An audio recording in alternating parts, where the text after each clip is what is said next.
প্রধান শিক্ষক শেখ রেজাউল করিমের বিরুদ্ধে মিথ্যা ও ষড়যন্ত্রমূলক মামলায় চার্জশিট দাখিল করার প্রতিবাদে সড়ক অবরোধ করে বিক্ষোভ করেছে কুষ্টিয়ার কুমারখালী উপজেলার চৌরঙ্গী বহুমুখী মাধ্যমিক বিদ্যালয়ের শিক্ষক, শিক্ষার্থী, অভিভাবক ও এলাকাবাসী। নাজমুল হাসানের পাঠানো তথ্যচিত্রে বিস্তারিত জানাচ্ছেন অরণি আক্তার।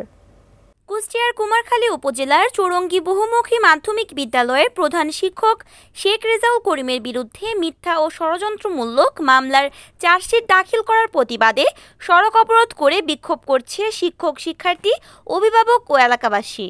আজ সকাল 12টায় চৌরঙ্গী বাজারে কুমারখালী পান্টি সড়ক অবরোধ করে এই বিক্ষোভ কর্মসূচি পালন করা হয়। ঘণ্টাব্যাপী চলা উক্ত কর্মসূচিতে আন্দোলনকারীরা দাবি করেন, চৌরঙ্গী বহুমুখী মাধ্যমিক বিদ্যালয়ের প্রধান শিক্ষক শেখ রেজাউল করিমের বিরুদ্ধে মিথ্যা ও ষড়যন্ত্রমূলক মামলায় বানোয়াট চার্জশিট দাখিল করা হয়েছে। তাই অতি দ্রুত প্রধান শিক্ষককে এই মামলা থেকে অব্যাহতি দেওয়ার পাশাপাশি মামলা তদন্ত কর্মকর্তা এসআই বিল্লাল হোসেনকে অপসারণ ও বরখাস্ত এবং মামলার বাদী সাম্প্রদায়িক সম্প্রীতি বিনষ্টকারী ইসকন সদস্য লক্ষণ কুমার ও মুরারি শর্মাকে গ্রেফতার করতে হবে, অন্যথায় আরও কঠোর আন্দোলনের হুঁশিয়ারি দেন তারা।